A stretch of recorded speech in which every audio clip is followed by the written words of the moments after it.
para acertar a dosagem fina, mas é preciso cobrar. É o organismo de cada um que responde. Exatamente. Aproveitando então, isso que o senhor falou de nós cobrarmos os direitos, duas situações. Quando um filho da gente vai para uma perícia médica no INSS, a maioria tem recusado. Não, pode trabalhar. Todo mundo sabe, até por conta de muitos medicamentos, que eles não conseguem trabalhar. Está apto. E a outra seria prontuários no hospital que eles se recusam a dar para os pais. Não, se o paciente não autorizar... É uma boa, essa pergunta é muito importante. Você fez uma pergunta extremamente importante. Então, são duas perguntas, na verdade. Perícia no INSS. Se tem um diagnóstico de fato de, por exemplo, no caso, esquizofrenia ou esquizoafetivo, se é real esse diagnóstico, verdadeiro, eu não estou usando os erros, hein? Eu não estou pegando pelos erros diagnósticos. Eu estou falando, acredito que é esquizoafetivo ou que é esquizofrenia, ele é incapaz. Para a maioria dos atos. O que pode acontecer é de ter alguma atividade que possa ser, digamos, adequada a ele. Mas ele, teoricamente, se esse diagnóstico realmente está correto e bem dado, o INSS tem que reconhecer isso. Não acontece isso. Mas até mesmo para aposentadoria, etc. Sim, e até porque você não encontra trabalho para pessoa com esquizofrenia, porque eles consideram perigosos.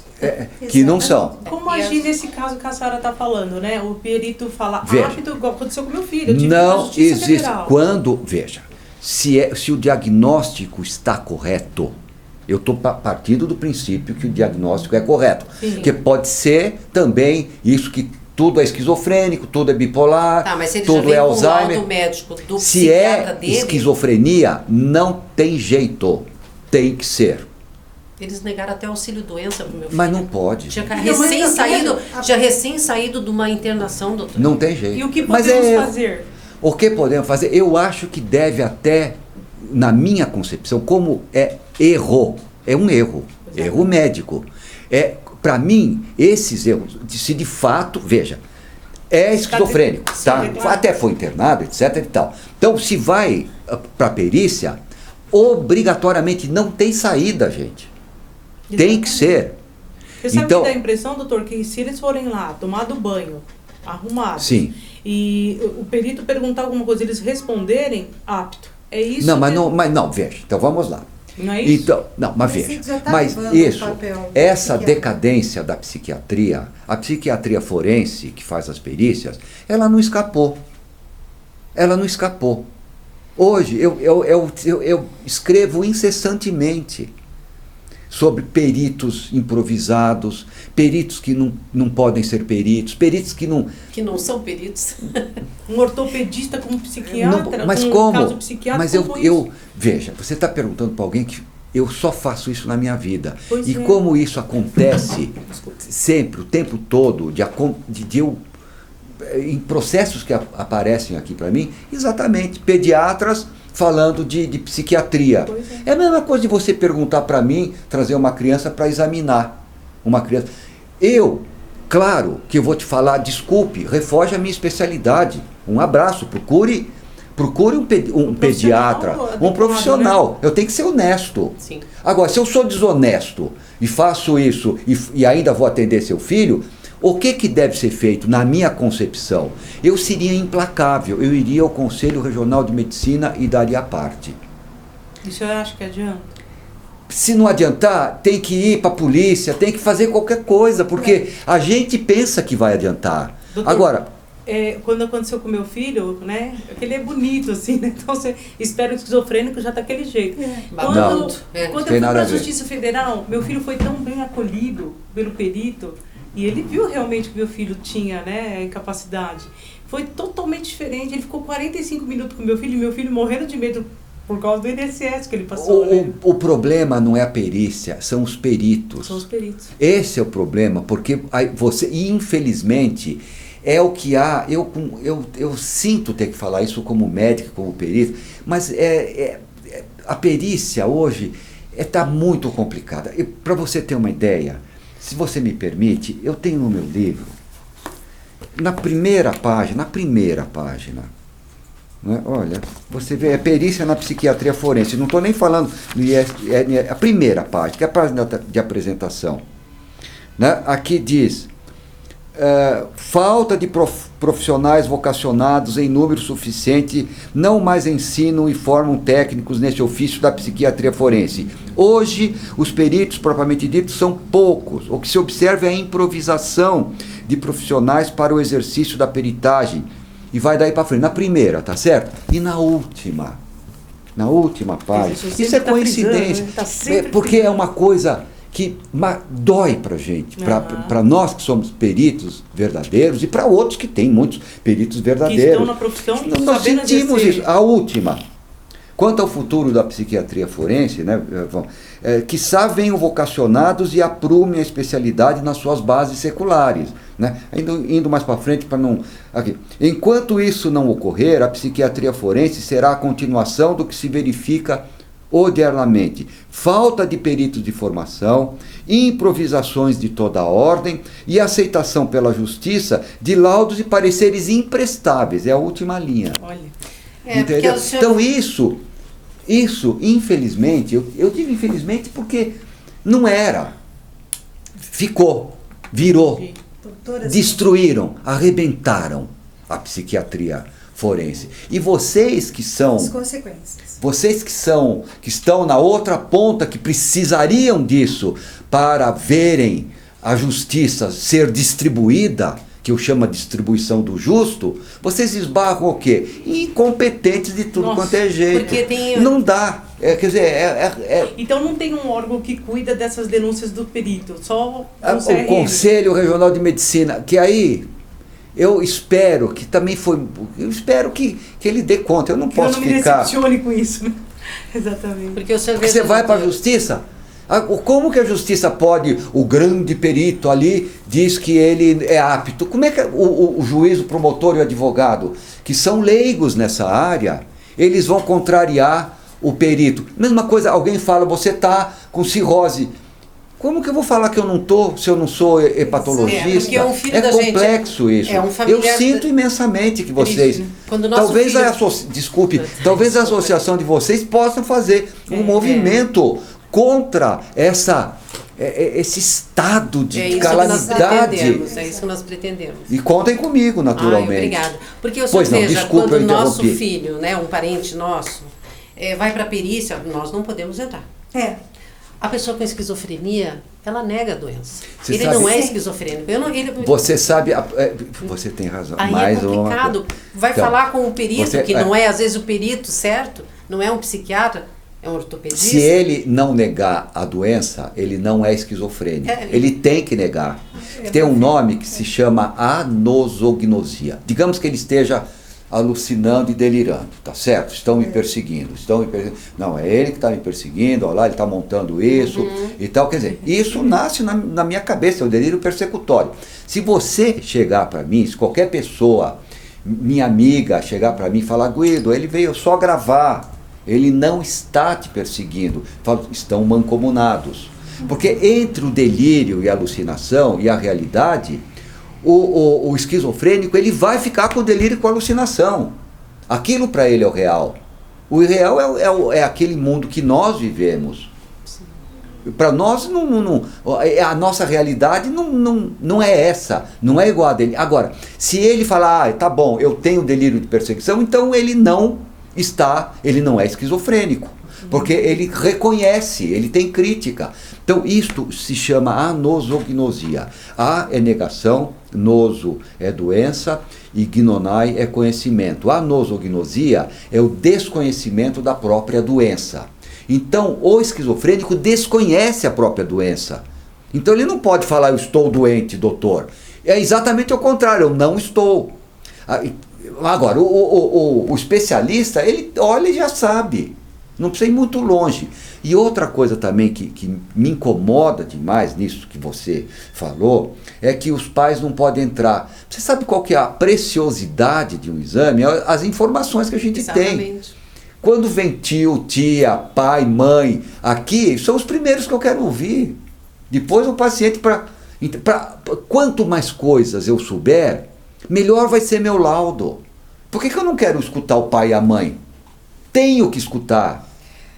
Bom, mas veja, nós estamos num momento, se você viu, na primeira e na última folha de um livro, que não é disso, é um livro de perícias, de perguntas e respostas, não é um livro de crítica à psiquiatria forense, ao contrário, é um livro de construção, o que é perícia, mas é desde a primeira, é um alerta, e a última é a história. Então, no primeiro é a introdução, fala, olha, esse livro é feito para tentar suprir uma lacuna, quer dizer, enfim, e a última é a história.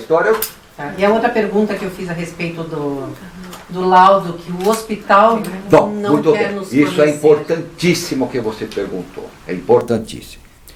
O prontuário pertence ao paciente, tá certo? Ao paciente, e se ele morre, aos seus herdeiros, e se ele está vivo e é incapaz, aos seus cuidadores, pai, mãe. Vocês são donas. Exato. E quando que ele é considerado incapaz? Quando ele é considerado incapaz, mais ainda. Aí é que você é mais dona do prontuário. Sim. Porque se ele é incapaz, você que é a mãe, você que tem que tomar conta disso. Mas você vai no hospital, você sai tira o teu filho do hospital psiquiátrico. Sim. Mas se ele não autorizar, ele é de maior, você não tem direito ao prontuário dele. Porque, veja, isto é uma briga danada. É uma briga danada que isso, infelizmente, quem é responsável por isso foi um movimento, o famoso movimento antimanicomial, que vocês devem ter sofrido na carne a complicação da existência desse movimento, né, que tirou as vagas hospitalares, plantou simplesmente o caos no atendimento psiquiátrico, não só no Brasil, como em todos os lugares aonde tiveram alguma influência. Então veja, o movimento, por que eles dizem, o que é esse movimento antimanicomial? São alguns indivíduos completamente despreparados, na minha maneira de entender, lá nos anos 70, no final dos anos 70, disseram o seguinte, que doença mental não existe. Doença mental... Veja, é de rir, mas disseram, doença mental não existe. Foi David Cooper, o italiano, o Franco Basaglia, né? Eu tenho todos os livros dele aqui, e o Thomas Szasz. Esses são os três principais. Eles disseram, doença mental não existe. E pegaram como modelo a esquizofrenia. E falaram, não, o esquizofrênico não existe. É um modo de ser dele.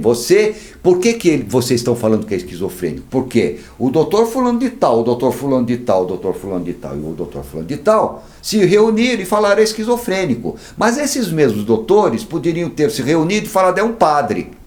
E ele viraria padre, como ele virou esquizofrênico. Portanto, esquizofrenia não existe. Se não existe esquizofrenia, não existe doença mental, como é que vai existir hospital psiquiátrico? Então, muro abaixo. Pois é. Então, não tem tratamento. Só que isso deu um transtorno extraordinário, a começar na Itália, com várias fundações de mães contra isso e contra tudo. Mas acontece que esse movimento não era um movimento científico. Ele não tem nada de ciência. Ele é político.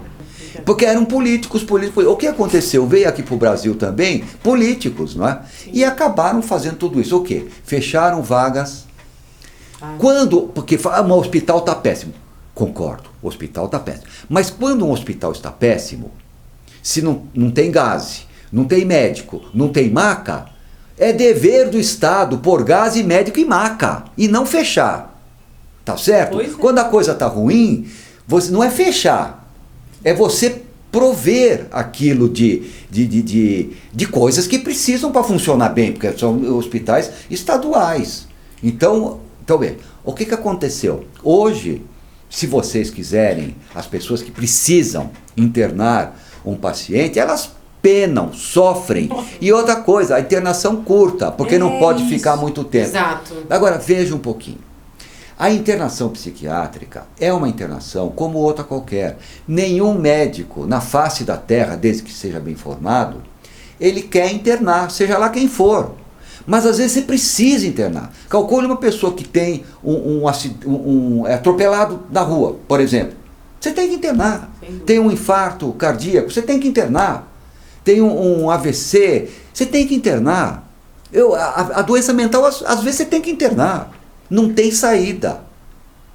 Agora, as internações psiquiátricas, elas têm algumas características, normalmente elas são maiores. Porque a internação psiquiátrica pequena, às vezes não resolve absolutamente nada. Por exemplo, com drogas. Zero.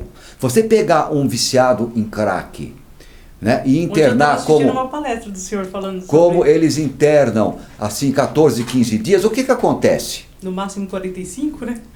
E olhe lá. Mas o que acontece? Mesmo 45, eles vão receber sais minerais, hidratação, cuidar das infecções, etc. e tal. E o tratamento? E o tratamento? Cadê? Eles saem, a primeira coisa que eles vão fazer é comemorar que saíram. Sim. Usando droga. E reincide tudo de novo. Então o que é isso? Exatamente. Essas políticas são políticas. No fundo, são políticas. O que fez as políticas na Cracolândia, em São Paulo? É tudo política. Arrumaram um hotel e deram dinheiro.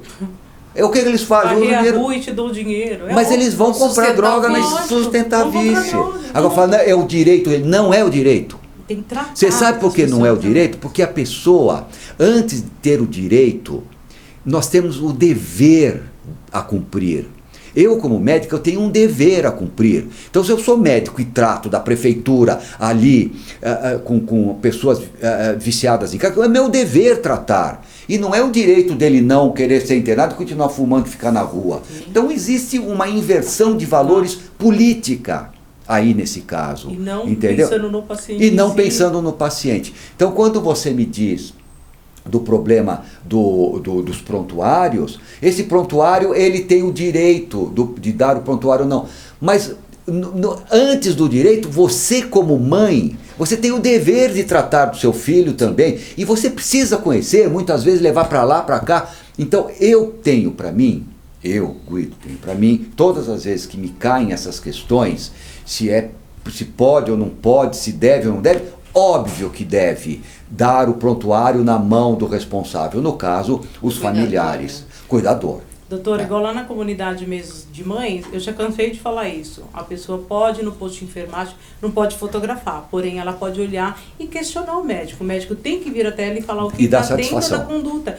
Mas tem mãe que fala, eu fui lá e falei, ele falou, não querem lutar, porque existe muito erro do psiquiatra que está sendo negligente.